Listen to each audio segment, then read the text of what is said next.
Good morning बच्चों। Solid chapter को आगे बढ़ाते हैं और पढ़ते हैं पैकिंग एफिशिएंसी। पैकिंग एफिशिएंसी क्या होती है बेटा कि कोई भी अच्छा सॉलिड होगा तो अच्छा पैक्ड होना चाहिए, अच्छा पैकिंग उसमें अच्छी होनी चाहिए। तो प्यारे बच्चों पैकिंग एफिशिएंसी पढ़ेंगे। होती क्या है? It is the ratio of volume occupied by the space. जैसे एक कमरा, उसमें मान लीजिए बहुत सारे बच्चे आ गए, ऑक्यूपाई कितना स्पेस कर रहे हैं तो उसकी पैकिंग एफिशिएंसी बढ़ जाएगी। बस वही वाली बात है। तो it is the ratio of volume occupied by sphere, कितना स्थान उन्होंने वॉल्यूम ऑक्यूपाई किया, and total volume of unit cell, total में से एटम्स ने कितना स्पेस को ऑक्यूपाई कर लिया है, वह उसकी पैकिंग एफिशिएंसी होती बेटा। तो फॉर्मूला क्या हो गया? Packing efficiency equals to volume covered by atoms. कितना एटम ने वॉल्यूम कवर किया है, and total volume of unit cell. और परसेंटेज पर 100 निकलती है तो वो परसेंटेज एफिशिएंसी होगी। तो ये परसेंटेज में होती है बच्चों। बहुत सिंपल सी बात बताऊं कि अलग लिखेंगे ना, फॉर बीसीसी यूनिट सेल। अब बीसीसी यूनिट सेल के लिए क्या होता है बेटा? Volume covered by two spheres. अब ये टू कहां से आया, कौन बच्चा बता रहा है, बताना। बात करेंगे two spheres. Total volume of cubic unit cell multiply by 100। ये बीसीसी के लिए। What is BCC? Body centred unit cell. Body centred unit cell के लिए बच्चों उसको अपन क्या कहेंगे? बीसीसी। बीसीसी के लिए क्या है देखना बेटा। बॉडी सेंटर्ड के लिए हो जाएगी पैकिंग एफिशिएंसी। क्या लिखा? Volume covered by two spheres. तो टू स्फीयर ये कहां से आया? टू कहां से आया? तो आपको बता दूं कि कोई भी बॉडी सेंटर्ड यूनिट सेल होती है उसमें पार्टिकल कितने हैं आपको निकालना सिखाया था। ये बॉडी सेंटर्ड यूनिट सेल क्या होती है कि जब पार्टिकल्स कहां हो, कॉर्नर पे तो हो ही, और बॉडी के सेंटर पर भी आ जाए तो उसको बोलते हैं बीसीसी। क्या बोलते हैं? तो 8 पार्टिकल्स कॉर्नर पे है, 1/8 हो जाएगा, प्लस 1 है बॉडी पर, बॉडी ठीक ना, इंटू और बॉडी वाला पूरा अपना ही होता है, देखो बॉडी वाला तो, और पार्टिकल का जो कॉर्नर पे होता है उसका 1/8 पार्ट होता है। तो 8 से 8 काट दो तो 1 + 1 क्या हो गया? 2 पार्टिकल्स। तो बीसीसी यूनिट सेल में पार्टिकल्स कितने होते हैं? 2। इसलिए ये 2 लिखा, ये 2 वहां से आया है, जिसको अपन जेड कहते हैं, नंबर ऑफ पार्टिकल्स अपन कह सकते हैं बेटा। तो ये and volume of the sphere, solid sphere के वॉल्यूम को किससे डिनोट किया जाएगा? क्या होता है फॉर्मूला? मैथ्स जानते हो अच्छी तरह। वॉल्यूम का volume of the sphere 4/3 πr³ upon volume of the cube. Cube का वॉल्यूम क्या होता है? एज जो लेंथ होती है उसका क्यूब, एज लेंथ बेटा। तो ये हो गया एज का ए क्यूब, और ये 100। जब इसको आप सॉल्व करोगे तो ये आंसर 68% आएगा। ये प्रूव चीज है, इसको याद करना है और इसी को आज डिराइव करना है। आज डेरिवेशन ही है, आज पाइथागोरस थ्योरम लग के 3 डेरिवेशन ही है, और आज की पढ़ाई में कुछ भी नहीं है। इसी तरह से अपन फॉर HCP कहो, हेक्सागोनल क्लोज, या CCP कहूं, या FCC यूनिट सेल, इसके लिए पैकिंग एफिशिएंसी क्या आ गई? ठीक है ना, जो है पैकिंग के लिए आपके पैकिंग एफिशिएंसी क्या आ गई बेटा? तो इसमें क्या कहेंगे? पैकिंग एफिशिएंसी आ जाएगी वॉल्यूम, फॉर्मूला देखना, वॉल्यूम कवर्ड बाय 4 स्फीयर्स। 4 कहां से आए? तो ये याद रखना पड़ेगा। एफसीसी यूनिट सेल में पार्टिकल्स 4 होते हैं। पार्टिकल की कैलकुलेशन इससे पहले वाली क्लास में की थी अपन ने, और ये हो जाएगा बेटा total volume of unit cell into 100। तो प्यारे बच्चों volume covered bye 4 sphere, 4/3 πr³, ये हो गया a³ इनटू करेंगे 100। ये आंसर भी फिक्स है बच्चों। ये पैकिंग एफिशिएंसी किसके लिए होती है? HCP यूनिट सेल के लिए। फिर तीसरा जो आज अपन को डेरिवेशन करना है, वो डेरिवेशन किसके लिए है बेटा? सिंपल यूनिट सेल के लिए। Simple cubic unit cell. Simple cubic unit cell के लिए क्या करेंगे, बहुत ही आसान है सिंपल के लिए बेटा। सिंपल में पार्टिकल एक ही होता है, सिंपल पार्टिकल, ठीक है ना। तो 4/3, ठीक है ना। इसमें आ जाएगा फॉर्मूला लिखोगे तो ये हो जाएगा volume covered by one sphere. Simple unit cell में पार्टिकल एक होता है, फिर ये टोटल वॉल्यूम आ जाएगा, उसको मल्टीप्लाई करेंगे 100 से। तो प्यारे बच्चों, ये वॉल्यूम आ गया 4/3 pi r cube upon a cube into 100। इसको जब सरल करोगे बच्चों तो क्या आएगा रे बेटा, इसको जब सॉल्व करोगे ना, ढंग से लिख लेते हैं इसको, तो ये आ जाएगा 4/3 pi r cube upon a cube into 100।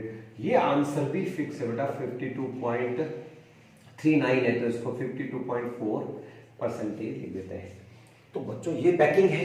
अब आपको उल्टा पूछ सकते हैं, नीट वगैरह एग्जाम में इसका उल्टा पूछते हैं, खाली स्पेस पूछ लेते हैं। तो बस पैकिंग एफिशिएंसी बीसीसी में कितने थे, 68%। तो स्पेस कितना, वैकेंट कितना हो गया, 32% खाली पड़ा है, ये वैकेंट हो गया, वैकेंट। इसी तरह से एफसीसी भी पैकिंग एफिशिएंसी, एफसीसी को हो चाहे सीसीपी को हो, इनकी पैकिंग एफिशिएंसी फिक्स है। ये क्या है बच्चों, पीई, पैकिंग एफिशिएंसी इनकी। तो वैकेंट स्पेस कितना हो गया, वैकेंट मतलब खाली जगह कितनी हो गई, 26%। और सिंपल क्यूबिक यूनिट सेल के लिए, सिंपल सेल जो प्रिमिटिव होती है उसकी पैकिंग एफिशिएंसी 52.4। तो वैकेंट क्या हो जाएगा, काफी जगह खाली हो जाएगी, 100 में से लेस करेंगे जो भी आ जाएगा। तो ये पैकिंग एफिशिएंसी मालूम होनी चाहिए बच्चों, ठीक है ना। अब अपन डेरिवेशन कर लेते हैं, तो डिराइव कर लेते हैं पैकिंग एफिशिएंसी कैसे आई, ये कैसे 74% आया है, कैसे क्या आया बेटा। तो इसको भी अपन को सॉल्व कर लेना चाहिए। तो अब हेडिंग डाल दीजिए, packing efficiency for FCC and CCP unit cell, calculation of, heading डाल देंगे कैलकुलेशन ऑफ पैकिंग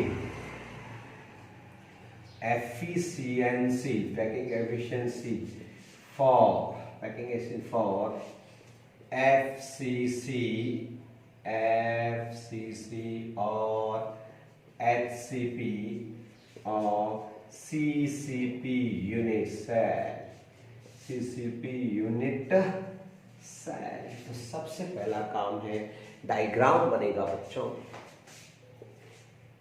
डायग्राम बनेगा। What is the FCC arrangement, FCC arrangement क्या होता है कि जब पार्टिकल कॉर्नर्स पे तो हो, तो सारे कॉर्नर्स पे तो है ये, ठीक है ना बेटा।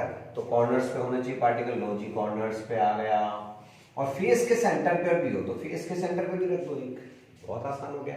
उसके बाद में क्या करोगे बच्चों, उसके बाद में ये डायगोनल एक जो है ट्राइंगल बना होगा, यहाँ दो ट्राइंगल बने हैं, ट्राइंगल ए बी सी नाम दे दीजिए, और क्यूबिक यूनिट्स है। Suppose edge length,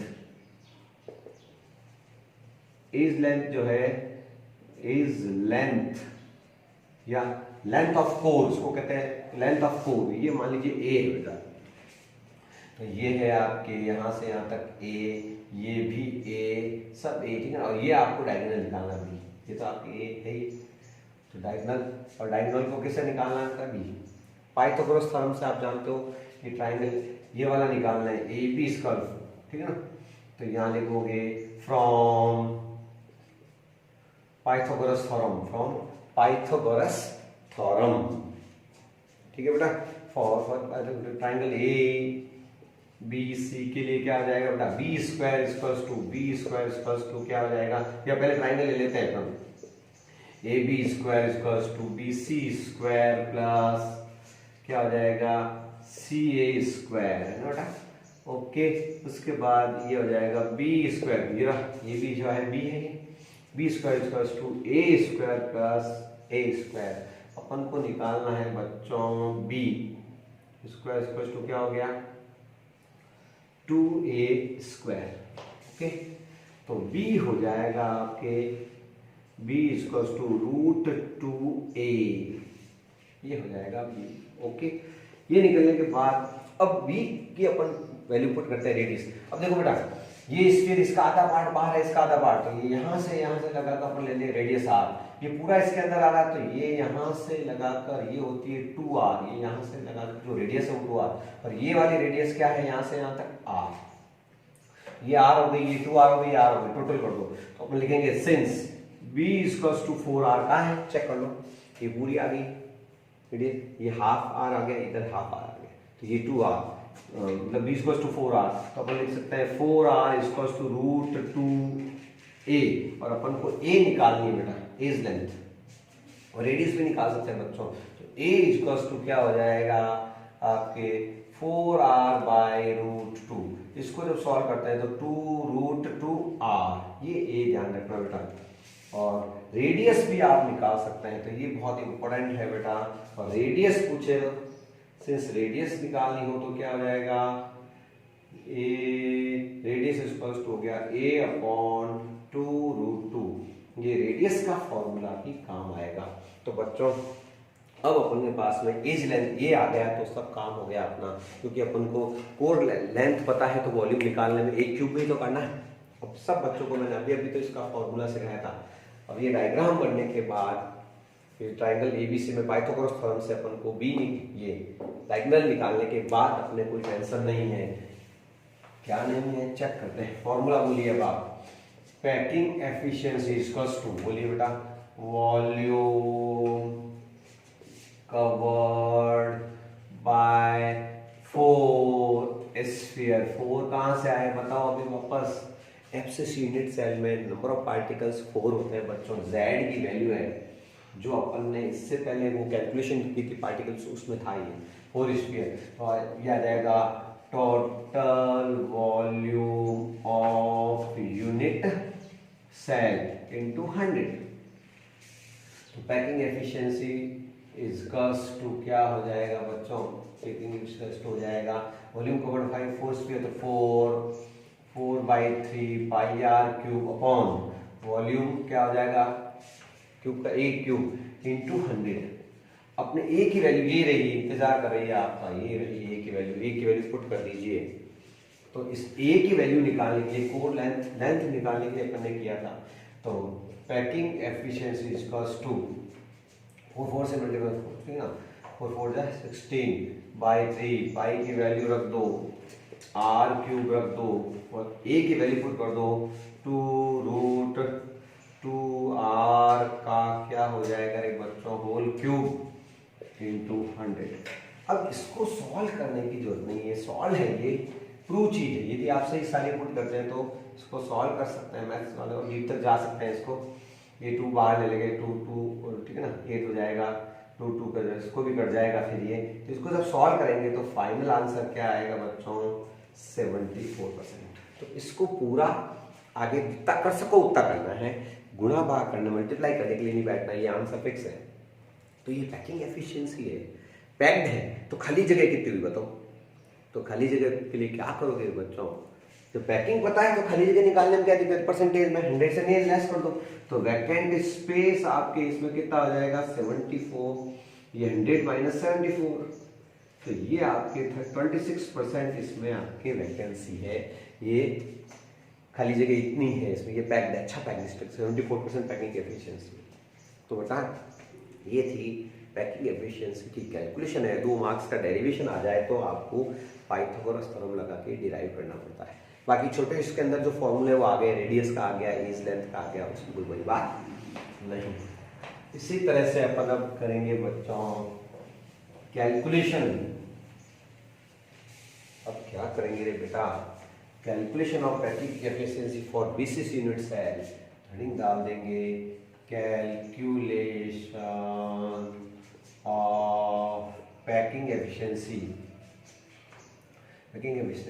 for BCC unit cell. BCC कौन सी unit cell, cubic unit cell, cubic unit cell. Cubic unit cell के लिए अपन को निकालना है बेटा बीसीसी क्यूबिक यूनिट सेल। प्यारे बच्चों करते हैं, सबसे पहला काम है डायग्राम का।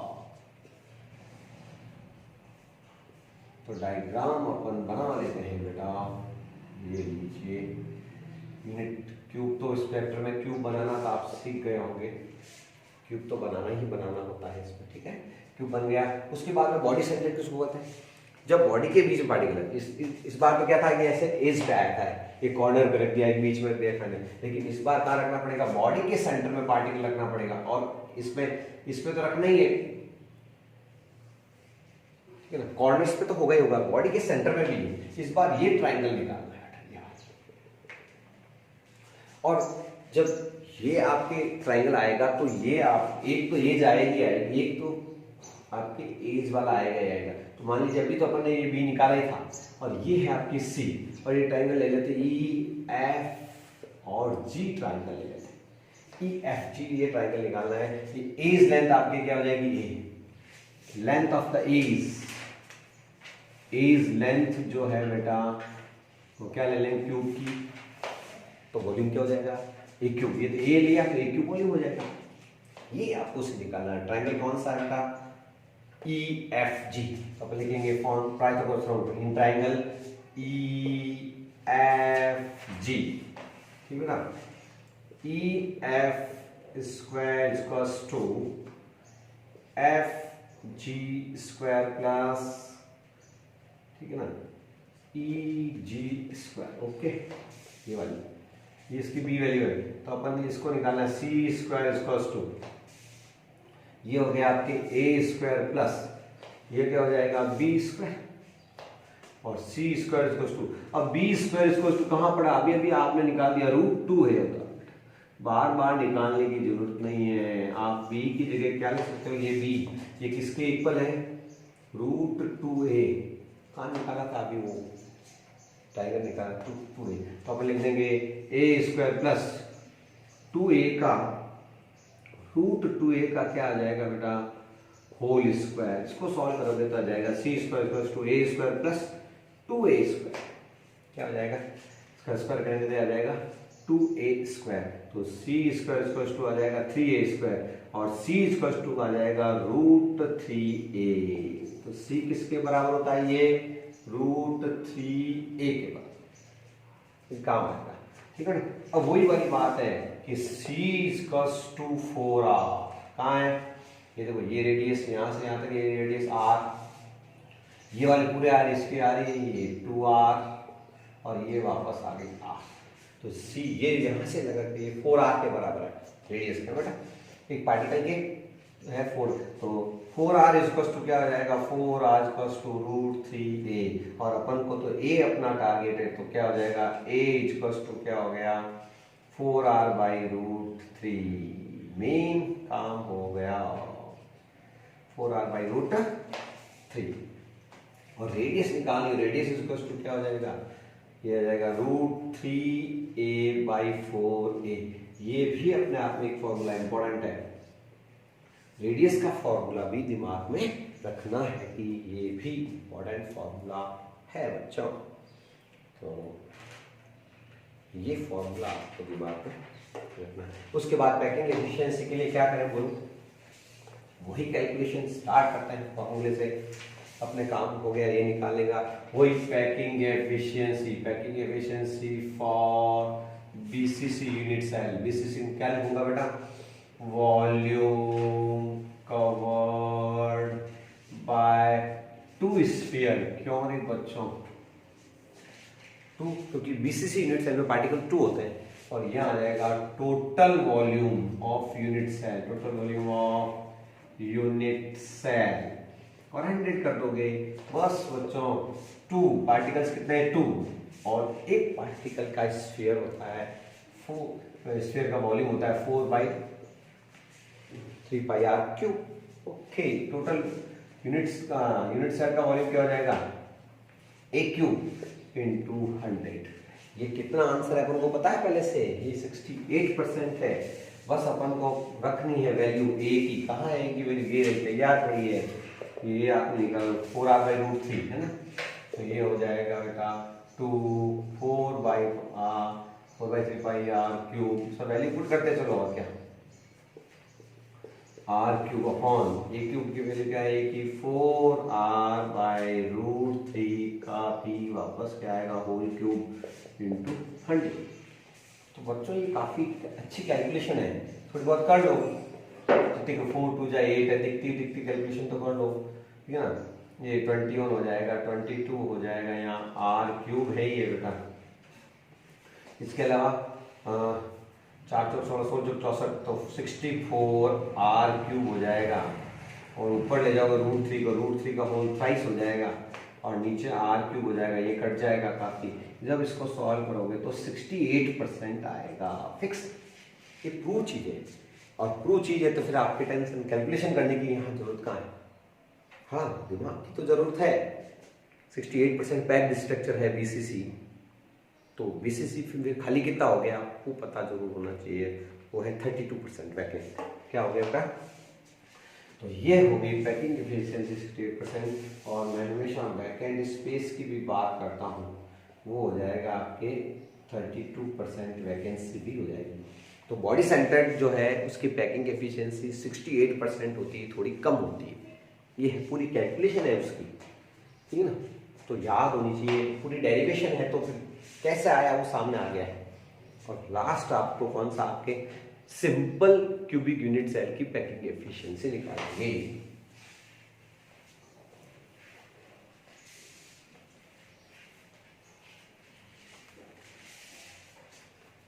Calculation of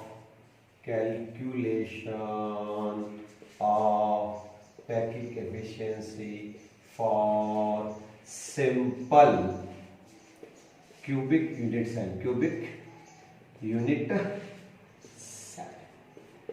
simple cubic unit cell के लिए भी अपन पैकिंग एफिशिएंसी निकाल सकते हैं। तो प्यारे बच्चों, सिंपल किसको कहते हैं, जब पार्टिकल्स सिर्फ कॉर्नर पे हो। तो इस बार होगा क्या, इस बार डायगोनल पे नहीं आएगा, डायगोनल निकालना भी नहीं पड़ेगा, इसका डायगोनल निकालना कॉर्नर पे, तो कॉर्नर पे पार्टिकल रख दो, और कॉर्नर पे बताइए, और क्लोज पैक में उनको पास पास लाओ। अब ये आपके हो गई एज लेंथ ए, ये भी आर हो गए, यहाँ से यहाँ तक आधी रेडियस इसकी, तो ये ए इक्वल्स टू 2r। बस बहुत सिंपल है। इसमें जो ए एज लेंथ है वो आर, आधा इसकी रेडियस हो गई स्फीयर की, और आधी इसकी रेडियस हो गई, तो ये हो गई 2r। पैकिंग एफिशिएंसी क्या फॉर्मूला है, volume covered by one sphere upon total volume of unit cell, total volume of unit cell multiply by 100। Volume sphere का एक ही स्फीयर होता है, सिंपल क्यूबिक यूनिट सेल में पार्टिकल कितने होते हैं, एक, जो कैलकुलेट किए थे जेड की वैल्यू ये 1 ही है, तो एक ही पार्टिकल है, तो एक पार्टिकल का रख दो भले, कोई फर्क नहीं पड़ेगा, है ना। और टोटल वॉल्यूम ए क्यूब, ए की वैल्यू क्या है वो आपको पता चल गई है, 100 करना ही है, तो 4/3 पाई आर क्यूब, पाई की वैल्यू पुट करते जाओ, 22.7 आर क्यूब हो जाएगा। ए की वैल्यू क्या आ गई बेटा, 2r का क्यूब इंटू 100। इसको जब सॉल्व कर लेते, सॉल्व कर लेना है इसको, तो इजी है, इसको सॉल्व करते हैं तो 52.39 आएगा, तो आंसर जाएगा 52.4%। तो आपकी सिंपल क्यूबिक सेल की पैकिंग एफिशिएंसी कितनी होती है, पीई का मतलब क्या है, पैकिंग एफिशिएंसी कितने परसेंट, 52.4% पैकिंग एफिशिएंसी होती है। तो प्यारे बच्चों, पैकिंग एफिशिएंसी क्या है, पैक्ड स्ट्रक्चर होता है, उसकी कैलकुलेशन कैसे करनी है, तो डायग्राम बनाओगे पहले, फिर फॉर्मूला लिखोगे और फिर कैलकुलेट करोगे, इसमें कोई बड़ी बात नहीं। अब अपन पढ़ेंगे density of a cubic unit cell, उसका फॉर्मूला अब अपन तैयार करते हैं।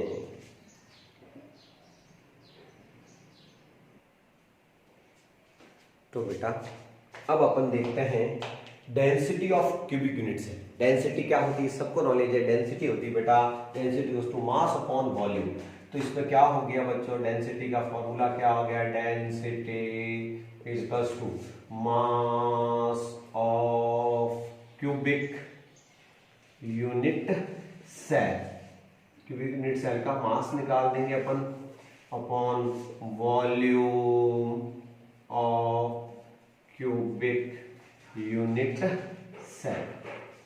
अब अपन वॉल्यूम तो पता है, मान लीजिए एज लेंथ, अपन एज लेंथ किसकी लेते हैं, क्यूब की लेंथ जो होती है एज की वो अपन ए लेते हैं, तो वॉल्यूम क्या हो जाएगा, volume of cubic unit cell क्या हो जाएगा, सबको पता है वॉल्यूम, क्यूब का वॉल्यूम क्या होता है, क्यूबिक यूनिट सेल एज का क्यूब हो जाएगा, एज लेंथ ए ले रहे हैं तो वॉल्यूम ए क्यूब हो जाएगा, कोई दिक्कत नहीं है। अब मेन बात आती है mass of cubic unit cell, तो mass of cubic unit cell निकालना हो तो कैसे निकालेंगे बच्चों, तो इसमें आपको क्या करना पड़ेगा बेटा, number of particles, number of particles या नंबर ऑफ एटम्स कितने हैं उस यूनिट सेल में, इन यूनिट सेल,